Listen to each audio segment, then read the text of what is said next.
భక్తి వంటి ప్రేక్షకులకు శుభోదయం. 29/3/2025 స్వస్తి శ్రీ చాంద్రమానం క్రోధినామ సంవత్సరం ఉత్తరాయణం శశి ఋతువు పాల్గొన మాసం కృష్ణపక్ష అమావాస్య శనివారం. అమావాస్య సాయంత్రం 5:02 వరకు, ఉత్తరాభాద్ర నక్షత్రం రాత్రి 8:18 వరకు, వర్జం ఉదయం 6:44 నుండి ఉదయం 8:14 వరకు, దుర్ముహూర్తాలు ఉదయం 6:01 నుండి 7:37 వరకు, సూర్యోదయం 6:01, సూర్యాస్తమయం 6:08, అమృత గడియలు మధ్యాహ్నం 3:47 నుండి 5:15 వరకు, రాహుకాలం ఉదయం 9 గంటల నుండి 10:30 వరకు. రాహుకాలం శుభ సమయం లేదు ఈరోజు అమావాస్య కావడం వల్ల. బ్రహ్మయోగం రాత్రి 11:08, చతుర ఉదయం 6:06, నాగవం సాయంత్రం 5:02, కిస్తుంకరణం తెల్లవారుజామున 3:54. ఈరోజు దినారంభ చక్రంలో ముందుగా మేషరాశి వారికి మిశ్రమంగా ఉంది. ఏ పని కూడా పూర్తి కాకపోవడం, శ్రమానంతర ఫలితాలే పొందే అవకాశం ఉంది. వృషభ రాశి ప్రయాణాల వల్ల లాభం, నూతన వ్యాపార ప్రారంభాలు, ఉద్యోగ అవకాశాలు, ఉద్యోగంలో లాభం కూడా ఉండే అవకాశం.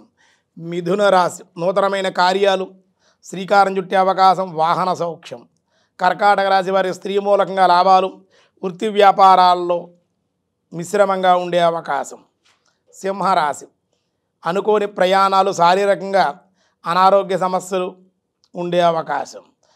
కన్యారాశి గృహంలో మార్పులు, అధిక ధనలాభం, బదిలీలు, ఉద్యోగంలో మార్పులు. తులారాశి వ్యవసాయక మూలకంగా లాభాలు, ఉద్యోగంలో శ్రమ, మానసిక అశాంతి. వృశ్చిక రాశి ధనవృద్ధి, రావలసిన ధనం వచ్చుట, వ్యాపార ఉద్యోగ లాభాలు. ధనస్సు రాశి అనారోగ్య సమస్యలు వేధించుట, ఆర్థికంగా ఇబ్బందులు, అధిక ప్రయాణాలు. మకర రాశి ఉద్యోగంలో మార్పులు, జీతం పెరిగే అవకాశాలు, బదిలీలు, ఆనందం ఉండే అవకాశం. కుంభరాశి ఉద్యోగ ప్రాప్తి, కుటుంబంలో ఆనందం, నూతనమైనటువంటి గృహ వాహన లాభాలు. మీనరాశి స్థిరాస్తి విషయంలో ఇబ్బందులు, విరోధాలు, విచారము, అశాంతి, ఏ పని పూర్తి కాకపోవుట. వ్యాసాయ విష్ణురూపాయ వ్యాసరూపాయ విష్ణవే ఓం గహనాయ నమః ఓం గహనాయ నమః అన్నారు. గుర్తింపజాలని వాడు అని ఈ శబ్దానికి అర్థం. ఈ పదానికి ఈ నామంపై విచారించిన రీతిగా అనేక లోకాలలో లోకస్తులు చిత్ర విచిత్రంగా నామ రూపాలను కల్పించి ఉన్నను ఆ పరమాత్మ యొక్క వర్తమానము కానీ, స్వరూపము కానీ, సామర్థ్యము కానీ ఎవరికీ తెలియదు కనుక గహనః గుహ్యంగా ఉంటాడు పరమాత్మ. తెలిసినట్టే ఉంటాడు కానీ తెలియడు. తెలుసుకునేవాళ్ళే దొరుకుతారు. దాని ఒక ప్రాసెస్ ఉందన్నమాట.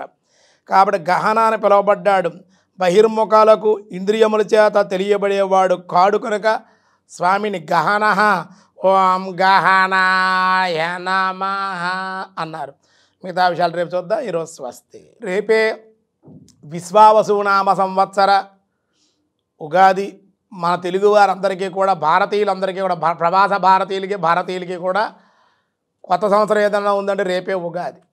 ఆ కొత్త సంవత్సరం మన సంవత్సరాది ఇదే, ఆచరించుకోండి. అలాగే భక్తి వన్ తెలుగు వన్లో కూడా మీ ఉగాది కార్యక్రమాలు ఉంటాయి. పంచాంగ శ్రవణం నేనే చెప్పడం జరిగింది. ఆ పంచాంగ శ్రవణం కూడా మీరు యూట్యూబ్లో భక్తి వన్ అని కనుక మీరు లాగిన్ అయితే ఉగాది పంచాంగం ఉంటే మనమే చెప్పడం జరిగింది. అందరూ కూడా దేశకాల పరిస్థితులు, అలాగే పర్సనల్గానే మీ యొక్క జాతకాలు అవన్నీ కూడా, రాశి ఫలాలు ఎలా ఉన్నాయో అవన్నీ కూడా మీకు ఈ సంవత్సరం అందివ్వడం జరుగుతుంది. ప్రతి ఒక్కరు కూడా భక్తి వన్ తెలుగు వన్ అందించేటువంటి ఉగాది పంచాంగ శ్రవణ కార్యక్రమంలో అందరూ కూడా పాల్గొని ఆ పంచాంగ శ్రవణాన్ని చేసి అందరూ కూడా తరించండి అని చెప్పి మీ అందరికీ తెలియజేస్తూ ఉన్నాం.